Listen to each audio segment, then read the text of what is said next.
నమస్తే welcome to good health. సంతానలేమి సమస్యతో బాధపడుతున్నారా? ఇన్ఫెర్టిలిటీ సమస్యను ఎలా అధిగమించవచ్చు? ఇన్ఫెర్టిలిటీ సమస్యకు కారణాలేంటి? ఐవీఎఫ్ ప్రొసీజర్ ఎంతవరకు సేఫ్? ఈ సమస్యకు ఎటువంటి అడ్వాన్స్డ్ ఫెర్టిలిటీ ప్రొసీజర్స్ అందుబాటులో ఉన్నాయో మనకు తెలియజేయడానికి మనతో పాటు స్టూడియోలో ఉన్నారు Hegde fertility clinical head and consultant for reproductive medicine doctor Durga Vaitla గారు. నమస్తే మేడం. సో నమస్తే అండి. ఫస్ట్లీ అంటే స్పర్మ్ టెస్ట్లు అనే అడ్వాన్స్డ్ స్పర్మ్ టెస్ట్లు అనేవి ఏవేవి అడ్వైజ్ చేస్తారు అండ్ డిఎఫ్ఐ అంటే ఏంటంటారు? అంటే నార్మల్గా మనం ఒక మేల్ పార్ట్నర్ వచ్చినప్పుడు బేసిక్ స్పర్మ్ టెస్ట్ అనేది సీమెన్ అనాలిసిస్ అని ఒకటి చేయడం జరుగుతుంది. దాంట్లో స్పర్మ్ కౌంట్ కానీ మొటిలిటీ కానీ ఆకారం అంటే మార్ఫాలజీ ఇవి బేసిక్ టెస్ట్లు అనమాట. సో కొంతమందిలో ఈ అన్ని పారామీటర్స్ నార్మల్ ఉండి అయినా కూడా ప్రెగ్నెన్సీ రాకపోవచ్చు. దాన్ని మనం అన్ఎక్స్ప్లెయిన్ ఇన్ఫర్టిలిటీ ఇన్ మేల్స్ అని అంటాం. సో అలాంటి కండిషన్స్లో మనం ఏం చేస్తామంటే అడ్వాన్స్ స్పర్మ్ టెస్ట్ అనేది ఉంటుంది. డిఎన్ఏ ఫ్రాగ్మెంటేషన్ ఇండెక్స్ అని ఒక టెస్ట్ ఉంటుంది. సో నార్మల్గా స్పర్మ్స్లో ఏమవుతుందంటే స్పర్మ్ హెడ్లో డిఎన్ఏ మెటీరియల్ ఉంటుంది. ఏదైతే మనకి నెక్స్ట్ ఎంబ్రియోకి ఏదైతే ట్రాన్స్ఫర్ అవుతుందో మేల్ పార్ట్నర్ నుంచి జెనెటిక్ మెటీరియల్ అది స్పర్మ్ హెడ్లో ఉంటుంది అనమాట. So normal sperm production packaging దాంట్లో స్పర్మ్ ఏజ్ అవుతూ ఉండడం వల్ల డిఎన్ఏలో కొంత డ్యామేజ్ అవ్వడం అనేది సహజం అనమాట. సో అది ఎప్పుడైతే ఆ డ్యామేజ్ పర్సంటేజ్ 25% కన్నా ఎక్కువ అవుతుందో అప్పుడు మనము హై డిఎన్ఏ ఫ్రాగ్మెంటేషన్ ఇండెక్స్ అని అంటాం అనమాట. సో అలాంటి కండిషన్స్ ఐడెంటిఫై చేసి దాని ప్రకారంగా మనము ట్రీట్మెంట్ ఇవ్వడం అనేది చాలా ఇంపార్టెంట్ పేషెంట్స్కి. అండ్ ఒకవేళ హై డిఎఫ్ఐ ఉన్న పేషెంట్స్లో వాళ్ళకి ఎలా ట్రీట్ చేస్తారు మీరు? సో హై డిఎఫ్ఐ అనేది అది కొంత టైంలో ఏర్పడినది కాదు. ఇట్స్ బేసికలీ అది ఏంటంటే ఒక మేల్ పార్ట్నర్ యొక్క జనరల్ హెల్త్ని రిప్రజెంట్ చేస్తుంది అనమాట. సో ఆ జనరల్ హెల్త్ మీద ఉండే ప్రభావం ఏదైతే స్పర్మ్ మీద పడుతుందో దానివల్ల స్పర్మ్ డ్యామేజ్ అనేది జరగడం ఉంటుంది. అది కామన్గా మనం రెగ్యులర్గా చూసేది ఏజింగ్ మేల్స్. ఎప్పుడైతే మేల్ పార్ట్నర్ యొక్క ఏజ్ 40 కన్నా ఎక్కువ అవుతుందో, మేల్ పార్ట్నర్లో స్మోకింగ్ లాంటి అలవాట్లు, ఆల్కహాల్ లాంటి అలవాట్లు ఏమైనా ఉన్నా, లేకపోతే వాళ్ళకి డయాబెటీస్ లాంటి హెల్త్ ఇష్యూస్ ఏమైనా ఉన్నా, కొంతమందికి వ్యారికోసీల్ అని అంటారు, వెరీ బీజం అని అంటారు, అలాంటి కండిషన్స్ ఏమైనా ఉన్నా కూడా మనము ఈ స్పర్మ్ డిఎన్ఏ డ్యామేజ్ ఏదైతే ఉందో అది ఎక్కువగా చూస్తుంటాం. అలాగే ఈ సాఫ్ట్వేర్ ఇండస్ట్రీలో స్పెషల్గా లేట్ నైట్ వర్క్స్ అలాగే నైట్ షిఫ్ట్స్లు చేసిన వాళ్ళలో కూడా ఈ డిఎఫ్ఐ అనేది చాలా ఎక్కువగా మేము మా క్లినికల్ ప్రాక్టీస్లో చూడడం జరుగుతుంది. సో ఇలాంటి పేషెంట్స్కి ఏం చేస్తామంటే ఒకటి యాంటీ ఆక్సిడెంట్స్ అని కొన్ని మెడికేషన్స్ ఇస్తాం అనమాట. సో బట్ ఈ మెడిసిన్స్ వల్ల ఏదో పెద్ద గేమ్ చేంజరు లేకపోతే మ్యాజిక్ ట్రీట్మెంట్ అయిపోతుందని కాదు. ఎందుకంటే ఈ డ్యామేజ్ ఏదైతే ఉందో అది ఎన్నో రోజుల నుంచి, ఎన్నో నెలల నుంచి, ఒక 2-3 years నుంచి జరుగుతూ వస్తుంది అనమాట. ఒక 1 month ట్రీట్మెంట్, 2 month ట్రీట్మెంట్ ఇవ్వడం వల్ల మనం దాన్ని కంప్లీట్గా రివర్స్ చేయలేము. సో డెఫినెట్గా మనం ఏదైతే ఫర్టిలిటీ ట్రీట్మెంట్స్ ఉంటాయో లైక్ ఐయుఐ ఇంట్రాయూట్రైన్ ఇన్సెమినేషన్ లేకపోతే ఐవీఎఫ్ ట్రీట్మెంట్ ఇచ్చినప్పుడు అడ్వాన్స్డ్ స్పర్మ్ ప్రాసెసింగ్ టెక్నిక్స్ ఏదైతే ఉందో అవి వాడతాం అనమాట. దాంట్లో 2 రకాలు ఉంటాయన్నమాట. Microfluidics, magnetic activated cell sorting లాంటి కండిషన్స్. సో అలాంటి కండిషన్స్ ఉపయోగించి మనము ఆ డిఎన్ఏ లెవెల్ ఏదైతే డ్యామేజ్ ఉందో అది మనం తగ్గిస్తాం. సో దాంట్లో microfluidics plus magnetic activated cell sorting అలా 2 ప్రొసీజర్స్ ఉంటాయి. So sperm count, motility, semen వాల్యూమ్ని బట్టి డిసిజన్ అనేది తీసుకోవడం జరుగుతుంది. సో మైక్రోఫ్లూయిడిక్స్లో ఏం చేస్తామనంటే ఒక చిప్ బేస్డ్ ప్రాసెసింగ్ అనమాట. సో దాంట్లో ఒక చిప్లా ఉంటుంది, దాంట్లో ఇన్లెట్ అవుట్లెట్ ఉంటుంది. సో ఇన్లెట్లో మనకి రా ఎజాకులేట్ ఏదైతే స్పర్మ్ మేల్ పార్ట్నర్ ఇచ్చిన వీర్యాన్ని మనం దాంట్లో పెడతాము. సో దాంట్లో మల్టిపుల్ చేంబర్స్ని క్రాస్ చేసుకుని అవుట్లెట్ దగ్గరికి స్పర్మ్స్ చేరుకుంటాయి. ఓన్లీ మంచి స్పర్మ్స్ ఏదైతే డిఎన్ఏ తక్కువ డ్యామేజ్ ఉన్నాయి అలాంటి స్పర్మ్స్ మాత్రం మనకు అవుట్లెట్లో చేరుకుంటాయి. సో ఆ స్పర్మ్స్ తీసుకొని మనం ఐయుఐ కానీ ఐవీఎఫ్ కానీ ఉపయోగం చేసుకుంటాం. అలాగే మ్యాగ్నెటిక్ యాక్టివేటెడ్ సెల్ సార్టింగ్ అనేది కూడా ఒక వేరే టెక్నిక్ అనమాట. దాంట్లో ఒక మ్యాగ్నెటిక్ కాలమ్ ఉంటుంది, దాంట్లో మ్యాగ్నెటిక్ బీడ్స్ ఉంటాయి అనమాట. సో ఆ బీడ్స్ దాంట్లో పెట్టి స్పర్మ్స్ దాని మీద రన్ చేసినప్పుడు ఏమవుతుందంటే ఈ డిఎన్ఏ డ్యామేజ్ స్పర్మ్స్ ఏదైతే ఉన్నాయో దానికి అతుక్కుని మిగతా ఏరియాలో ఉండే నార్మల్ స్పర్మ్స్ తీసుకొని మనం ప్రాసెసింగ్కి వాడుకుంటాం అన్నట్టు. సో ఇలా చేయడం వల్ల ఒకటి ఏదైతే మనం ఫర్టిలైజేషన్ రేట్స్ ఈ ఐయుఐ చేసినప్పుడు కానీ ఐవీఎఫ్ చేసినప్పుడు కానీ ఫర్టిలైజేషన్ రేట్స్, ఎంబ్రియో క్వాలిటీ పెరగడం, ఎంబ్రియో ఈల్డ్ అంటే number of eggs versus number of embryos formed ఏదైతే ఉంటుందో అది పెరగడము, అలాగే ప్రెగ్నెన్సీ రేట్స్ పెరగడము, మిస్క్యారేజ్ రేట్ తగ్గడం అనేది మనం చూస్తూ ఉంటాం అనమాట. అండ్ ఇంకొక ప్రొసీజర్ ఎక్కువగా వినిపిస్తూ ఉండేది టెసా. అండ్ దీన్ని ఎప్పుడు అడ్వైస్ చేస్తారు? అసలు టెసా అంటే ఏంటంటారు? టెసా అంటే టెస్టిక్యులర్ ఎక్స్ట్రాక్షన్ ఆఫ్ స్పర్మ్స్ అని అంటాం. సో ఇది కామన్గా మనం చేసే రొటీన్ ఇండికేషన్ చూస్తే కనుక మేల్ పార్ట్నర్లో అజూస్పర్మియా అంటే స్పర్మ్స్ వీర్యంలో వీర్య కణాలు లేకపోతే దాన్ని అజూస్పర్మియా అంటాం. అలాంటి కండిషన్లో చేస్తాం. అలాగే ఒక వీర్యంలో సివియర్ కౌంట్ తక్కువ ఉండడం అంటే సివియర్ ఆలిగోస్పర్మియా అని అంటాం. లేకపోతే కదలిక అస్సలు లేదు, కౌంట్ ఉంది కదలిక లేదు, లేకపోతే కదలిక, కౌంటు, ఆకారం అన్నీ కొంచెం లోవర్ లెవెల్స్లో ఉన్నాయి. అలాంటి కండిషన్స్లో, లేకపోతే ఇందాక నేను DNA ఏదైతే DFI చెప్పానో అలాంటి అది ఎక్కువ ఉన్న 40 కన్నా ఎక్కువ ఉన్న అలాంటి కండిషన్స్లో మనం టీజా అనే ఒక ప్రొసీజర్ చేస్తాం. దాంట్లో ఏం చేస్తాం అంటే బీజం ఏదైతే ఉందో టెస్టిస్లో ఒక 3 to 4 పాయింట్స్లో నీడిల్ వేసి అనెస్థీసియా మత్తిచ్చి, పెయిన్ లేకుండా మత్తిచ్చి ఒక 3 to 4 ప్లేసెస్లో మనము ఆస్పిరేట్ చేస్తాం అన్నమాట నీడిల్ ద్వారా. సో దాంతో వచ్చిన స్పర్మ్స్ ఏదైతే ఉందో దాన్ని మనం IVFకి, ICSIకి వాడుకోగలుగుతాం. ఎందుకంటే చాలా తక్కువ స్పర్మ్స్ వస్తాయి దాంట్లో, లైక్ 100 స్పర్మ్స్, 200 స్పర్మ్స్. ఆ స్పర్మ్స్ని మనం ICSI అనే ఒక టెక్నిక్ ద్వారా మనము ఫర్టిలైజేషన్ అండ్ ఎంబ్రియో ఫార్మేషన్కి ఉపయోగిస్తాం అనమాట. అండ్ ఒకవేళ అంటే టెసాలో గనక స్పర్మ్సే లేకపోతే అప్పుడు పరిస్థితి ఏంటంటారు? సో టెసాలో కూడా పేషెంట్స్కి ఫెయిల్ అయ్యే ఛాన్సెస్ ఉంటుంది. ఎందుకంటే టెసాలో ఏంటంటే ఇట్స్ అ బ్లైండ్ ప్రొసీజర్. మనం ఒక 3 to 4 స్పాట్స్లో మాత్రమే మనము స్పర్మ్స్ ఉన్నాయా లేదా అని చూస్తుంటాం. కొంతమంది పేషెంట్స్కి ఏంటంటే ఫోకల్ స్పర్మటోజెనసిస్ అని అంటారు. దాంట్లో ఏంటంటే మొత్తం బీజంలో అంతా స్పర్మ్ ప్రొడక్షన్ ఉండకపోవచ్చు, కొంత ఏరియాలో, ప్యాచీ ఏరియాస్లో మాత్రమే స్పర్మ్ ప్రొడక్షన్ ఉండొచ్చు. సో అలా బ్లైండ్గా మనం ఒక 3-4 స్పాట్స్లో టీజాలో తీసుకున్నప్పుడు దొరకకపోవచ్చు అనమాట. అలాంటి కండిషన్స్లో మనం మైక్రో టీజా అని ఒక అడ్వాన్స్డ్ ప్రొసీజర్ యూజ్ చేయొచ్చు. దాంట్లో ఏం చేస్తారంటే లైక్ ఇందాక టీజాలో ఏంటంటే ఓన్లీ బ్లైండ్గా నీడిల్ ద్వారా మనం తీస్తున్నాం. ఇక్కడ ఏంటంటే టెస్టిస్ని కట్ ఓపెన్ చేసి దాంట్లో సెమినిఫెరస్ ట్యూబ్యూల్స్ అని ఉంటాయి, ఎక్కడైతే స్పర్మ్ ప్రొడక్షన్ జరుగుద్దో దాన్ని బయటికి తీసి మైక్రోస్కోప్లో చూస్తారనమాట, direct on the table. So దాంట్లో స్పర్మ్స్ ఎక్కడైతే ఉన్నాయి, ఈవెన్ ఫోకల్ ఏరియాలో ఎక్కడైనా కొన్ని స్పర్మ్స్, ఈవెన్ ఒక 5 స్పర్మ్స్ 10 స్పర్మ్స్ అలా కూడా ఒక్కొక్కసారి దొరికే అవకాశాలు ఉంటుంది. ఈవెన్ నార్మల్ టీజా చేసినప్పుడు స్పర్మ్స్ దొరకకుండా ఉండి మైక్రో టీజా చేసుకుని స్పర్మ్స్ ఒక 10 స్పర్మ్స్ దొరికి ఫర్టిలైజేషన్ అయ్యి ఎంబ్రియో అయ్యి డెలివరీ అయిన వాళ్ళు కూడా ఉన్నారనమాట. సో ఆ విధంగా మనము ఎప్పుడైతే పేషెంట్కి డోనర్ స్పర్మ్స్ వద్దు అని అనుకుంటారో అలాంటి కండిషన్స్లో మనం మైక్రో టీజా ట్రై చేయొచ్చు. లేదు ఇంకా ఎక్స్ట్రీమ్ కేసెస్లో డోనర్ స్పర్మ్ అనేది వాడడం జరుగుతుంది. అంటే టెజాతో కంపేర్ చేస్తే మైక్రో టెజే ఇంకొంచెం better accurate results better. Yes, it is more invasive, అంటే కొంచెం ఎక్కువ లాంగ్ సర్జరీ అనుకోవచ్చు, పెద్ద సర్జరీ అని అనుకోవచ్చు. అలాగే స్పర్మ్స్ దొరికే అవకాశాలు కూడా డెఫినెట్గా టీజాతో పోల్చుకుంటే మైక్రో టీజాలో ఎక్కువ ఉండే అవకాశాలు. అండ్ ఇంకొకటి IMSI అని వింటూ ఉంటాం. సో అదేంటి అసలు, అది ఎప్పుడు అడ్వైస్ చేస్తారు? మనకి నార్మల్గా IVF ఏదైతే అంటాం టెస్ట్ ట్యూబ్ బేబీ ప్రొసీజర్లో రకరకాల వేరియంట్స్ ఉంటాయి అనమాట. మనం కామన్గా వాడేది ఇన్విట్రో ఫర్టిలైజేషన్ IVF అని అంటాం. దాంట్లో ఏం చేస్తామంటే నార్మల్గా ఏదైతే ఫర్టిలైజేషన్ మనకి ఫెలోపియన్ ట్యూబ్స్లో జరుగుతుందో దాన్ని మనం ల్యాబ్లో, ఎంబ్రియాలజీ ల్యాబ్లో చేస్తాము. ఒక ఎగ్స్ అన్ని తీసిన తర్వాత ఎగ్ చుట్టూతో కొన్ని స్పర్మ్స్ వదిలిపెడతాం. సో అగైన్ అక్కడ స్పర్మ్స్ న్యాచురల్గా ఎగ్ షెల్ని పెనిట్రేట్ అయ్యి ఫర్టిలైజేషన్ చేసుకోవాలి. దాన్ని ఇన్విట్రో ఫర్టిలైజేషన్ న్యాచురల్ ప్రాసెస్ అనమాట. సో దాంట్లో ఒక స్టెప్ ఎక్కువ ఏంటంటే ICSI, intracytoplasmic sperm injection. So sperms కనుక చాలా తక్కువ ఉన్నాయి, అంటే ఈవెన్ చాలా వీక్ ఉన్నాయి, చాలా తక్కువ కౌంట్ ఉన్నాయి, మొటిలిటీ అస్సలు లేదు, అలాంటి కండిషన్స్లో మనం ICSI అనేది చేయడం జరుగుతుంది. సో దాంట్లో ఏం చేస్తామంటే ఒక్కొక్క ఎగ్ని మనము బయట సెల్స్ అన్ని క్లీన్ చేసుకొని డెన్యూట్ చేసుకొని ఒక్కొక్క ఎగ్లోకి ఒక్కొక్క స్పర్మ్ పట్టుకొని ఇంజెక్ట్ చేస్తాం. ఒక మైక్రో మ్యానిపులేటర్ ద్వారా మైక్రోస్కోప్లో చూసుకొని ఒక్కొక్క స్పర్మ్ దీన్ని ఎగ్లోకి ఇంజెక్ట్ చేస్తాం. దాన్ని ICSI అని అంటాం. అది కాకుండా కొంతమందికి ఏంటంటే IMSI అంటే ఇంట్రాసైటోప్లాస్మిక్ మార్ఫలాజికలీ సెలెక్టెడ్ స్పర్మ్స్ అని అంటారు. దీంట్లో మనకి ICSI చేసినప్పుడు స్పర్మ్స్ మొటిలిటీ ఉన్నాయా లైవ్ ఉన్నాయా అంతే తెలుస్తుంది. బట్ దాని హెడ్లో షేప్ ఎలా ఉంది, దాని టెయిల్ షేప్ ఎలా ఉంది, ఓవరాల్గా మార్ఫాలజీ అంటే ఆకారం చూడడానికి మనం IMSI అనే ప్రొసీజర్ వాడడం జరుగుతుంది. సో అలా మంచి క్వాలిటీ స్పర్మ్, మంచి షేప్ ఉన్న స్పర్మ్, ఏ డిఫెక్ట్స్ లేకుండా, వ్యాక్యూల్స్ లేకుండా అలాంటి స్పర్మ్స్ని మనం సెలెక్ట్ చేసి ICSI అనే పద్ధతి ద్వారా ఫర్టిలైజేషన్ చేస్తాం. అండ్ గ్లోబోజోస్పర్మియా అని ఒక కండిషన్ ఉంటుంది. అది నార్మల్ ICSI వాడినప్పుడు ఆ మ్యాగ్నిఫికేషన్ ఏదైతే ఉందో దాంట్లో గ్లోబోజోస్పర్మియా అంటే స్పర్మ్ హెడ్ ఒకటి యాక్రోజోమ్ అని ఉంటుంది. అది మనకి ఒక్కొక్కసారి ICSI చేసినప్పుడు కనబడదు. సో IMSI చేసినప్పుడు హయ్యర్ మ్యాగ్నిఫికేషన్ ఉంటుంది కాబట్టి ఆ స్పర్మ్స్ని కూడా మనం ఐడెంటిఫై చేయొచ్చు. అంటే ICSI కండిషన్ ఒకవేళ ఫెయిల్ అయితే IMSI చేస్తారా, లేదా అది ఒక కండిషన్లో చేస్తారా, ఇది ఒక కండిషన్? Yes, definitely. అంటే ICSI అనేది ఫస్ట్ నెంబర్ ఆఫ్ స్పర్మ్స్ బాగా ఎక్స్ట్రీమ్లీ లో ఉన్న వాళ్ళకి మనం ICSI అనేది చేయడం జరుగుతుంది.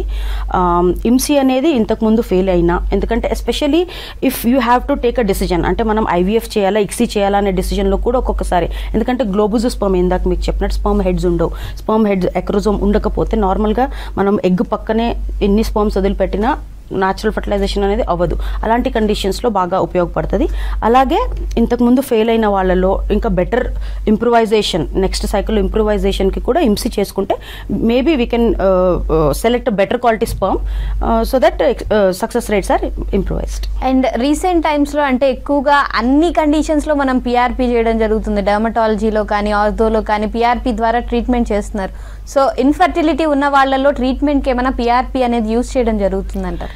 పిఆర్పి డెఫినెట్గా లాస్ట్ ఒక 5 to 6 years నుంచి చాలా పాపులర్ అయ్యింది. ప్లేట్లెట్ రిచ్ ప్లాస్మా అని అంటారు. సో డెఫినెట్గా ఆర్థోపెడిక్స్లోను, ఈవెన్ స్కిన్ హెయిర్ గ్రోత్కి వీటికి చాలా కండిషన్స్లో వాడుతున్నారు. డెఫినెట్లీ ఈవెన్ ఫర్టిలిటీలో కూడా డెఫినెట్గా రోల్ ఉంది. సో పిఆర్పి అనేది దీంట్లో 2 ఇంపార్టెంట్ రోల్స్, ఒకటి ఎండోమెట్రియం కోసం వాడతాం, ఇంకొకటి ఓవరీస్ కోసం వాడతాం. సో దీంట్లో ఏం చేస్తామంటే బేసిక్గా పేషెంట్ దగ్గర నుంచి నార్మల్గా బ్లడ్ కలెక్ట్ చేసుకుంటాం అనమాట. సో బ్లడ్ కలెక్ట్ చేసుకుని దాన్ని సెంట్రిఫ్యూజ్ చేసి ఓన్లీ ప్లేట్లెట్స్ ఏదైతే ఉందో అది మనం సెంట్రిఫ్యూజ్ చేసి ప్లేట్లెట్ కాన్సన్ట్రేట్ మాత్రం తీసుకుంటాం. దాన్ని 2 కండిషన్స్, ఎండోమెట్రియం ఆర్ ఓవరీస్, 2 వాటికి వాడతాం. సో ఎండోమెట్రియం అనేది ఇట్స్ ప్రూవన్ బెనిఫిట్స్ ఉన్నాయన్నమాట. సో ఎలాంటి కండిషన్స్లో వాడతామంటే, ఒకటి పేషెంట్కి రిపీటెడ్ థిన్ ఎండోమెట్రియం, అంటే మనం ఐవీఎఫ్ చేసినప్పుడు గర్భాశయం యొక్క పొర ఏదైతే ఉంటుందో ఎండోమెట్రియం ఉంటుందో అది బాగా పల్చగా ఉన్న వాళ్ళకి డెఫినెట్గా ఎండోమెట్రియం పెరగడానికి మనం పిఆర్పి వాడితే డెఫినెట్గా ఇంప్రూవ్మెంట్స్ అనేది మేము చూసాం, మేము రెగ్యులర్గా ప్రాక్టీస్ కూడా చేస్తున్నాం. అది కాకుండా కూడా కొంతమందికి ఎండోమెట్రియం లైనింగ్ బాగానే ఉంటుంది, బట్ ఇంప్లాంటేషన్ అది జరగదు. సో లోకల్ ఇమ్యునోమాడ్యులేషన్కి కూడా there are studies. Endometrium thickness బాగున్నా కూడా కొన్ని కండిషన్స్లో లైక్ ఇంట్రాయూట్రైన్ ఎడిషన్స్ ఉన్న వాళ్ళలో, ఎండోమెట్రియోసిస్ ఉన్న వాళ్ళలో, అడ్వాన్స్డ్ ఏజ్ ఉన్న వాళ్ళలో, ఇంతకుముందు ఐవీఎఫ్ ఫెయిల్ అయిన వాళ్ళలో ఎండోమెట్రియల్ పిఆర్పి బెనిఫిట్ ఉందని స్టడీస్ చెప్తున్నాయి. అది కాకుండా ఓవరీస్లో ఏమవుతుందంటే కొంతమందికి అండకణములు అంటే చాలా తక్కువ ఉంటుంది, దాన్ని decreased ovarian reserve are poor ovarian reserve అని అంటాం. సో ఏదైతే ఓవేరియన్ ఏజింగ్ ఏదైతే ఉందో వాళ్ళ నార్మల్ క్రోనలాజికల్ ఏజ్ కన్నా ఎక్కువ ఉంటుంది అనమాట. సో అలాంటి కండిషన్స్లో కొన్ని కండిషన్స్లో చాలా ఎగ్జాస్ట్ అయిపోతాయి. సో అలాంటి కండిషన్లో ఒక్కొక్కసారి డోనర్ ఎగ్స్ అని చెప్పడం జరుగుతుంది అనమాట. సో పేషెంట్స్కి డోనర్ ఎగ్ వెళ్ళడం ఇష్టం లేదు, but they want to try with their own jeans, అంటే బయాలజికల్ చైల్డ్ కావాలి, నా సొంత ఎగ్గుతో ఐవీఎఫ్ చేయించుకోవాలి అనే ఉద్దేశం ఉన్న వాళ్ళకి డెఫినెట్గా ఇది ఒక ప్రామిసింగ్ టూల్. దీంట్లో ఏం చేస్తామంటే సేమ్ మనం ఏదైతే ప్రాసెసింగ్ ఉంటుందో ఇట్స్ లైక్ ఎండోమెట్రియం ఎలా చేస్తారో అదే చేస్తారు. సో ఆ ఏర్పడిన ఏదైతే ప్లేట్లెట్స్ ఉంటాయో అది మనం ఓవరీస్లోకి ఒక చిన్న అల్ట్రాసౌండ్ స్కాన్ ఏదైతే చేస్తాం దానికి ఒక నీడిల్ అటాచ్ చేసి ఎగ్లోకి ఇంజెక్ట్ చేస్తాం అనమాట పిఆర్పి. సో అలాగ ఒక 2 to 3 times చేసి ఆ తర్వాత మనం మళ్ళీ స్కాన్ చేసి ఆ ప్రకారంగా ఐవీఎఫ్కి వెళ్తాము. సో దీంట్లో ఉపయోగం ఏంటి అంటే నంబర్ ఆఫ్ చిన్న చిన్న ఏదైతే ఎగ్స్ ఉంటాయో ఇమ్మెచ్యూర్ ఎగ్స్, ఫాలికల్స్ అని అంటాం, అది పెరిగే అవకాశాలు ఉంటుంది. అలాగే కొంతమందికి కౌంట్ పెరగకపోయినా ఉండే ఆ కొన్ని ఫాలికల్స్లో కూడా రెస్పాన్స్, మనం ఐవీఎఫ్ ట్రీట్మెంట్ ఇచ్చినప్పుడు రెస్పాన్స్ బెటర్గా ఉండే అవకాశాలు కూడా ఉన్నాయి. మేము రెగ్యులర్గా చేస్తున్నాం పిఆర్పి. డెఫినెట్గా డోనర్ ఎగ్ వద్దని అనుకునే వాళ్ళకి డెఫినెట్గా అది ఒక promising tool. And Hegde fertility క్లినిక్లో ఇంకా ఎటువంటి లేటెస్ట్ అడ్వాన్స్మెంట్స్ అనేవి ఇప్పుడు ఇంప్రూవ్ అవ్వడం జరిగిందంట? హెగ్డే ఫర్టిలిటీలో ఇప్పుడు మీకు చెప్పిన పిఆర్పి ఇవన్నీ కూడా లేటెస్ట్ ట్రీట్మెంట్సే. అవి కాకుండా pre implantation genetic studies, endometrial receptivity array, అది కాకుండా క్లినికల్ జెనెటిక్స్ ఇవన్నీ మేము ప్రాక్టీస్ చేస్తాము. So pre implantation genetic studies అని అంటే మామూలుగా ఇప్పుడు ఏదైతే మనం ఐవీఎఫ్లో ఎంబ్రో తయారు చేస్తామో అది ఒక Day 3 వరకు కానీ Day 5 వరకు కానీ కల్చర్ చేస్తాం, అంటే గ్రో చేసిన ఎంబ్రోస్ మనం యూట్రస్లో మళ్ళీ పెడతాం. అది సేమ్ మంత్లో పెట్టొచ్చు, లేకపోతే ఫ్రోజన్ ఎంబ్రో ట్రాన్స్ఫర్ లాగా నెక్స్ట్ మంత్లో పెట్టొచ్చు. సో కొన్ని కండిషన్స్లో మనం ప్రీ ఇంప్లాంటేషన్ జెనెటిక్ స్టడీస్ అని ఒక పద్ధతి ద్వారా ఎంబ్రోస్ ఏదైతే మనం తయారు చేస్తామో దాన్ని బ్లాస్టోసిస్ట్ ఎంబ్రోస్ని ముందుగానే టెస్ట్ చేస్తాం. అంటే జన్యు పరంగా ఏదన్నా లోపాలు ఉన్నాయా, క్రోమోజోమల్ నంబర్లో ఏదైనా అబ్నార్మాలిటీ ఉన్నాయా, బికాస్ ప్రతి ఎంబ్రియో తయారీలో లేకపోతే మనలో కూడా క్రోమోజోమ్స్ అనేది 46 నంబర్ అనేది కరెక్ట్గా ఉండాలి. సో దాంట్లో ఇబ్బందులు ఉంటే ప్రెగ్నెన్సీ రాదు వాళ్ళకి, అండ్ వచ్చినా కూడా అబ్నార్మాలిటీస్ ఏదైనా ఉండే అవకాశాలు ఉంటుంది. సో అది మనం ఎంబ్రియో ట్రాన్స్ఫర్ చేయకన్నా ముందే ఐడెంటిఫై చేసేదాన్ని మనం ప్రీ ఇంప్లాంటేషన్ జెనెటిక్ స్టడీస్ అని అంటాం. సో ఇది మనం ఎవరికి అడ్వైస్ చేస్తాం, ఒకటి రిపీటెడ్గా ఐవీఎఫ్ ఫెయిల్ అయిన వాళ్ళకి, ఒక 2 IVFs అన్న ఫెయిల్ అయిన వాళ్ళకి, లేకపోతే రిపీటెడ్గా ప్రెగ్నెన్సీ వచ్చి లాస్ అయిన వాళ్ళకి, అంటే రికరెంట్ ప్రెగ్నెన్సీ లాస్ అని అంటాం. సో అలాంటి కండిషన్స్లో, లేకపోతే ఫీమేల్ పార్ట్నర్ ఏజ్ కనుక 35 years కన్నా ఎక్కువ ఉన్నా, లేకపోతే male partner or female partner వాళ్ళ బేసిక్ క్యారోటైప్లో ఏదైనా ఇబ్బందులు ఉన్నా, అలాంటి కండిషన్స్లో మనం ప్రీ ఇంప్లాంటేషన్ జెనెటిక్ స్టడీస్ అనేది అడ్వైస్ చేస్తాం. బ్లాస్టోసిస్ట్ కల్చర్ అయిన తర్వాత అవుటర్ సెల్స్ ట్రోఫోఎక్టోడమ్ అని ఒకటి ఉంటుంది. ఆ సెల్స్ని మనం లేజర్ బయాప్సీ చేసి ఆ సెల్స్ని తీసి జెనెటిక్ ల్యాబ్కి పంపడం జరుగుతుంది. అక్కడ ల్యాబ్లో ఆ సెల్స్ని మల్టిప్లై చేసి క్యారోటైప్ అనాలిసిస్ ఏదైతే ఉందో క్రోమోజోమ్స్ అన్ని కరెక్ట్గా ఉన్నాయా లేదా అనలైజ్ చేస్తుంది. సో ఏదైతే క్రోమోజోమ్స్ నార్మల్ ఉంటాయో ఆ ఎంబ్రియోస్ మాత్రమే మనం ఫ్యూచర్లో ఎంబ్రియో ట్రాన్స్ఫర్కి వాడతాం, మిగతా అబ్నార్మల్ వచ్చిన ఎంబ్రియోస్ని మనం డిస్కార్డ్ చేస్తాం. సో ఈ ప్రీ ఇంప్లాంటేషన్ జెనెటిక్ స్టడీస్ చేయడం వల్ల biggest advantages time to pregnancy అనేది తగ్గించడం జరుగుతుంది. సో ఫర్ ఎగ్జాంపుల్ ఒక పేషెంట్కి 4 to 6 ఎంబ్రియోస్ వచ్చాయి, మనం ఒక్కొక్క ఎంబ్రియో లేకపోతే 2 ఎంబ్రియోస్ ట్రై చేస్తూనే ఉన్నాం. ఆ 5-6 ఎంబ్రియోస్లో ఏదో ఒక ఎంబ్రియో నార్మల్ ఉందనుకోండి, సో అన్నిసార్లు పేషెంట్ ట్రై చేస్తున్నారు, నెగిటివ్ వస్తుంది, ట్రై చేస్తున్నారు, నెగిటివ్ వస్తుంది. సో ఇవన్నీ అవ్వకుండా ఏదైతే నార్మల్ ఉందో దాన్ని ఐడెంటిఫై చేసి మిగతా అన్ని డిస్కార్డ్ చేసినప్పుడు ప్రెగ్నెన్సీ ప్రీపోన్ అయిపోతుంది అనమాట. అండ్ అంటే ఐవీఎఫ్కి వెళ్ళాలనుకునే వాళ్ళకి కానీ ఐవీఎఫ్ అండర్గో అయిన వాళ్ళల్లో కానీ లాప్రోస్కోపీ అనేది మీరు సజెస్ట్ చేస్తారా? లాప్రోస్కోపీ అనేది మొత్తం ఫర్టిలిటీలో definitely it's an important role. మనకి not only IVF, even simple treatments, ovulation induction. ఇప్పుడు పీసీఓడి పేషెంట్స్ ఉంటారు, పీసీఓడి పేషెంట్స్కి ఆండ్రోజన్ యాక్టివిటీ ఎక్కువ ఉన్నా, ఎల్హెచ్ యాక్టివిటీ ఎక్కువ ఉన్నా, లేకపోతే సింపుల్ ట్రీట్మెంట్స్ ఓవ్యులేషన్ ఇండక్షన్ లాంటి సింపుల్ ట్రీట్మెంట్స్ ఇచ్చినప్పుడు వాళ్ళకి ఎగ్ గ్రో అవ్వకపోయినా అలాంటి కండిషన్స్లో లాప్రోస్కోపిక్ ఓవేరియన్ డ్రిల్లింగ్ అనేది చేయడం జరుగుతుంది. అది కాకుండా కొంతమందికి tubes, basic HSG tube test చేస్తాం, అప్పుడు బ్లాక్ అని రావచ్చు. సో అది రీకన్ఫర్మ్ చేసుకొని ఏదైనా పాసిబిలిటీ ఆఫ్ ట్యూబ్ బ్లాక్ ఏదైతే ఉందో అది ఓపెన్ చేయడానికి కూడా డయాగ్నోస్టిక్ లాప్రోస్కోపీ అని ఒక ప్రొసీజర్ మనం చేయడం జరుగుతుంది. అది కాకుండా కొంతమంది యూట్రస్లో ఫైబ్రాయిడ్స్ ఉంటాయి, అలాంటి కండిషన్స్లో కూడా మనం చేస్తాం. హైడ్రోసాల్పింగ్స్, ఫెలోపియన్ ట్యూబ్లో వాటర్ నిండిపోయి ఉంటుంది, అలాంటి కండిషన్స్లో అంతా మనం లాప్రోస్కోపీ. కొంతమందికి అడేషన్స్ ఉంటాయి అనమాట, పెరిట్యూబల్ అడేషన్స్, ట్యూబ్ చుట్టుపక్కల ఉండే చోట కొన్ని బ్యాండ్స్ ఉంటాయి అనమాట, ఆ బ్యాండ్స్ని తీయడానికి అంతా ఉపయోగపడుతుంది అనమాట నార్మల్. ఇన్ ఐవీఎఫ్ రొటీన్గా మనం ఐవీఎఫ్ కన్నా ముందు ఎప్పుడు లాప్రోస్కోపీ ఒకవేళ ట్యూబ్లో కనుక వాటర్ నిండి ఉండలేదు అలాంటి కండిషన్స్లో మనము చేయము. ఎందుకంటే ఒకవేళ స్పర్మ్ పారామీటర్లో అబ్నార్మాలిటీ ఉంది, లేకపోతే ఎగ్ కౌంట్లో అబ్నార్మాలిటీ ఉంది, ఇవన్నీ ఉన్నప్పుడు ఎలాగూ డెఫినెటివ్ ట్రీట్మెంట్ ఐవీఎఫ్ అవ్వబోతుంది. సో అలాంటి కండిషన్స్లో మళ్ళీ టైం వేస్ట్ చేసుకుని లాప్రోస్కోపీ చేయం. డెఫినెట్లీ పేషెంట్కి ఎండోమెట్రియోటిక్ సిస్ట్ ఉంది, సివియర్ పెయిన్ ఉంది, లేకపోతే ఫైబ్రాయిడ్ ఉంది, ఫైబ్రాయిడ్ వచ్చి యూట్రైన్ క్యావిటీలో డిస్టర్బ్ చేస్తుంది, ఇంప్లాంటేషన్కి ఎఫెక్ట్ అవుతుంది, ఇలాంటి కండిషన్స్లో, లేకపోతే ఫెలోపియన్ ట్యూబ్లో వాటర్ ఉంది, హైడ్రోసాల్పింగ్స్ ఉంది, అలాంటి కండిషన్స్లో ఎందుకంటే మనం ఎంత మంచి ఎంబ్రియోస్ తయారు చేసి మళ్ళీ యూట్రస్లో పెట్టినా ఇంట్రాయూట్రైన్ ఫైబ్రాయిడ్స్ ఏమన్నా ఉండి, లేకపోతే ఇందాక నేను చెప్పినట్టే ఎండోమెట్రియోటిక్ సిస్ట్, సివియర్ పెయిన్ ఉన్నా, లేకపోతే హైడ్రోసాల్పింగ్స్ ఉన్నా, ఇంప్లాంటేషన్ రేట్స్ బాగా తగ్గిపోయే అవకాశాలు ఉంటుంది. అలాంటి కండిషన్స్లో maybe we can do a laparoscopy. ఇది లాప్రోస్కోపీ. ఎండోస్కోపీ అని అంటారు, దాంట్లో లాప్రోస్కోపీ ఒకటి, హిస్ట్రోస్కోపీ ఒకటి. హిస్ట్రోస్కోపీ అని అంటే మనం యూట్రైన్ ఇన్నర్ సైడ్ అంటే ఇన్సైడ్ ఆఫ్ ద క్యావిటీ, ఒక రూమ్ ఏదైతే ఉంటుందో దాని లోపల చూడడం. సో అది ఒక్కొక్కసారి మనకి ఏ ఇబ్బందులు లేకపోయినా, ఓన్లీ 1 ఐవీఎఫ్ ఫెయిల్ అయినా, లేకపోతే అంతకుముందు పేషెంట్ ఒక 2 to 3 times ఐయూఎఫ్ ఫెయిల్ అయినా కూడా మనము డయాగ్నోస్టిక్ హిస్ట్రోస్కోపీ అనే ఒక ప్రొసీజర్ అడ్వైస్ చేయడం జరుగుతుంది. దాంట్లో ఏం చేస్తామంటే మనం క్యావిటీ లోపలికి వెళ్ళి ట్యూబ్స్ ప్రాక్సిమల్ పార్ట్ అంటే కార్నోల్ ఎండ్ అంతా నార్మల్ ఉందా, ఏదైనా ఇన్ఫెక్షన్ లాగా ఉందా, లేకపోతే పాలిప్స్ ఏమన్నా ఉన్నాయా, లేకపోతే అడేషన్స్ ఏమన్నా ఉన్నాయా, అలాంటి కండిషన్స్ ఏమన్నా ఉంటే అదే టైంలో దాని కరెక్షన్ కూడా చేసేస్తాం అన్నమాట. Diagnostic hysteroscopy followed by therapeutic hysteroscopy అని అంటారు. సో ఇది కూడా మేము రెగ్యులర్గా చేస్తూ ఉంటాం. అండ్ ఐవీఎఫ్ లాంటి ప్రొసీజర్స్కి వెళ్ళే ముందు ఏమైనా డయాగ్నోస్టిక్ టెస్ట్ అనేవి వాళ్ళకి రికమెండ్ చేయడం జరుగుతుందంట? సో డెఫినెట్లీ ఐవీఎఫ్ అది ఫస్ట్ టైం వెళ్తున్నారా, రిపీటెడ్గా వెళ్తున్నారా, అది ఇంపార్టెంట్. బికాజ్ ఐవీఎఫ్లో ఓవరాల్గా సక్సెస్ రేట్స్ పరంగా చూసుకుంటే 50 to 60% వరకు హైయెస్ట్ ఉంటుంది అనమాట. కొంతమందికి సక్సెస్ రేట్స్ 30% ఉండొచ్చు, based on the egg count, quality, male partner, ఇది యూట్రస్ ఎలా ఉంది, ఇవన్నీ వాటి మీద బేస్ అయి ఉంటుంది. సో ఫస్ట్ టైం చేసుకున్నప్పుడు కొన్ని బేసిక్ టెస్ట్ అంటే ఫీమేల్ పార్ట్నర్ యొక్క ఏఎంహెచ్ అని ఒక టెస్ట్ ఉంటుంది. ఎందుకంటే AMH is one of the important factor. మనకి ఎగ్స్ ఎలా గ్రో అవుతాయి, రెస్పాన్స్ ఎలా ఉంటుందని మనం ఎక్స్పెక్ట్ చేయొచ్చు. అది కాకుండా మేల్ పార్ట్నర్స్లో మనం sperm analysis, DNA fragmentation index ఇవి చేసుకోవాలి. అది కాకుండా జనరల్ సర్జికల్ ప్రొఫైల్స్ అన్ని చేసుకోవాలి.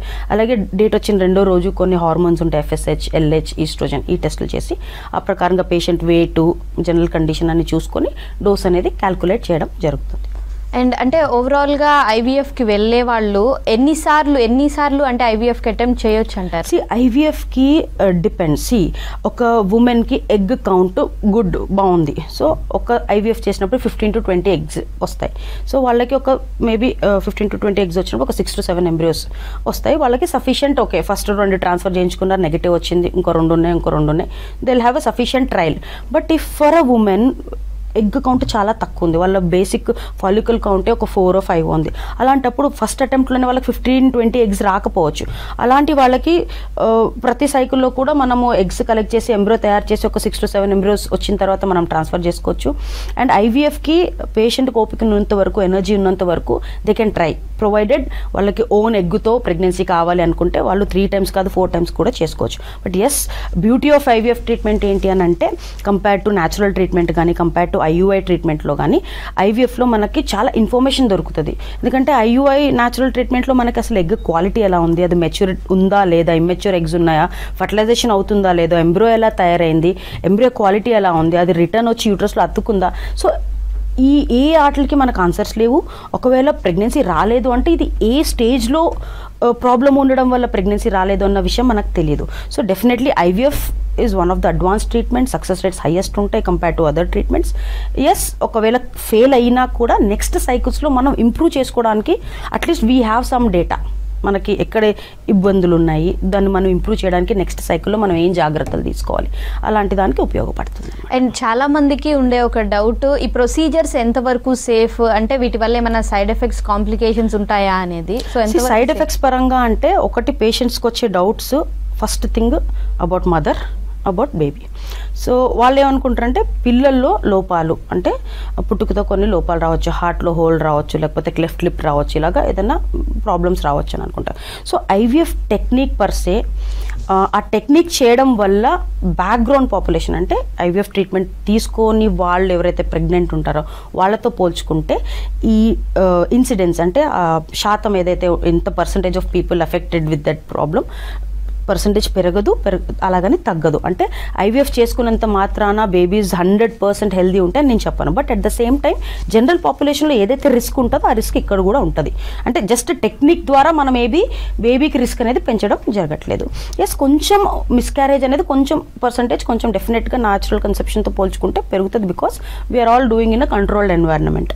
నెక్స్ట్ మదర్ ప్రకారంగా చూసుకుంటే డెఫినెట్లీ ఆ సైడ్ ఎఫెక్ట్స్ ఏదైతే ఉంటాయో, ఆ IVF ఇంజెక్షన్స్ 8 to 10 days ఎప్పుడైతే తీసుకుంటారో కొన్ని సైడ్ ఎఫెక్ట్స్ రావడం సహజం. లైక్ ఇంజెక్షన్ దగ్గర పెయిన్ రావడము, రెడ్నెస్ ఉండడం, ఒక్కొక్కసారి ఎలర్జీ రావడము, gastritis, bloating sensation, mood swings, కొంతమందికి హార్మోన్స్ వల్ల కొంతమందికి మూడ్ స్వింగ్స్ రావడము, ఇలాంటివి కామన్గా చూస్తుంటాం. అలాగే వెయిట్ గెయిన్, ఒక 2 to 3 kgs temporary weight gain అని ఉంటుంది. బట్ ఇవన్నీ కూడా కొన్ని రోజుల తర్వాత, ఒక 10 days 12 days అయిపోయిన తర్వాత, ఎగ్ కలెక్షన్ ప్రొసీజర్ అయిపోయిన తర్వాత, లేకపోతే ఎంబ్రో ట్రాన్స్ఫర్ అయిన ఒక 2-3 days తర్వాత సిమ్టమ్స్ అనేది తగ్గడం జరుగుతుంది అనమాట. But again with respect to long term complications, కొంతమంది IVF చేయించుకుంటే హార్ట్ డిసీజెస్ వస్తాయి, కొంతమంది IVF చేయించుకుంటే ఓవేరియన్ క్యాన్సర్స్ వస్తాయి, ఇలాంటివన్నీ చెప్తుంటారు. So multiple studies have proven that cancer risk అయితే లేదని. బట్ హార్ట్ రిలేటెడ్ అగైన్ దాంట్లో కూడా యాజ్ సచ్ IVF ట్రీట్మెంట్తో ఏం ప్రాబ్లం లేదు. బట్ ఏమవుతుందంటే ఈ ఎగ్ రిజర్వ్ ఏదైతే తక్కువ ఉంటుందో వాళ్ళలో మనం ఎక్కువగా IVF చేస్తూ ఉంటాం. వాళ్ళకి మెనోపాజ్ అనేది కొంచెం ఎర్లీగా ఉంటుంది కంపేర్ టు నార్మల్ పాపులేషన్. అంటే ముట్లు అనేది త్వరగా ఆగిపోతుంది. So as long as women is menstruating, వాళ్ళకి ఈస్ట్రోజన్ ఏదైతే ఉంటుందో కార్డియో ప్రొటెక్టివ్ ఉంటుంది. సో ఎప్పుడైతే మెనోపాజ్ కొంచెం ఎర్లీగా వస్తుందో so they are at risk of cardiac problems. అంతేగాని IVF టెక్నిక్ ద్వారా ఇంక్రీజ్ అయిన రిస్క్ అయితే ఏమీ లేదు. అండ్ ఇప్పుడు చాలా కామన్గా ఉండే ఒక ప్రాబ్లం పీసీఓడి వల్ల ఫెర్టిలిటీ ఎంతవరకు ఎఫెక్ట్ అవుతుంది అంటారు? పీసీఓడి వల్ల మెయిన్ ప్రాబ్లం ఏంటి అంటే డేట్ అనేది కరెక్ట్గా రాదు వాళ్ళలో. నార్మల్గా మెన్స్ట్రుయేషన్ ఏదైతే ఉంటుందో 28 to 30 days సైకిల్ ఉంటుంది. So approximately 14th day to 16th day మధ్యలో ఎగ్ అనేది రిలీజ్ అవ్వడం జరుగుతుంది. ఎగ్ ఏదైతే రిలీజ్ అవుతుందో అది ఓన్లీ 24 hours మాత్రం దాని లైఫ్ స్పాన్ ఉంటుంది. సో పీసీఓడిలో ఏమవుతుందంటే ఈ సైకిల్స్ అనేది బాగా ఇర్రెగ్యులర్ అయిపోతుంది. అంటే once in 2 months 3 months periods వస్తూ ఉంటాయి. So life span of egg 24 hours. So ఆ 2-3 monthsలో ఎగ్ ఎప్పుడు రిలీజ్ అవుతుంది, ఎప్పుడు భార్యాభర్తలు కలిసి ఉండాలి ప్రెగ్నెన్సీ రావడానికి అనేది కొంచెం ఇబ్బంది. అదే రెగ్యులర్ మెన్స్ట్రుయేటింగ్ పర్సన్స్ అనుకోండి 14th day ఎగ్ రిలీజ్ అవుతుంది, ఒక 2 days అటు ఇటుగా ట్రై చేస్తే వాళ్ళకి ప్రెగ్నెన్సీ వచ్చే ఛాన్సెస్ ఉంటాయి. సో దీన్ని మనము ట్యాకిల్ చేయాల్సింది PCOS ఎంత సివియర్ ఉంది, మైల్డ్ ఉందా, మోడరేట్ ఉందా, సివియర్ ఉందా.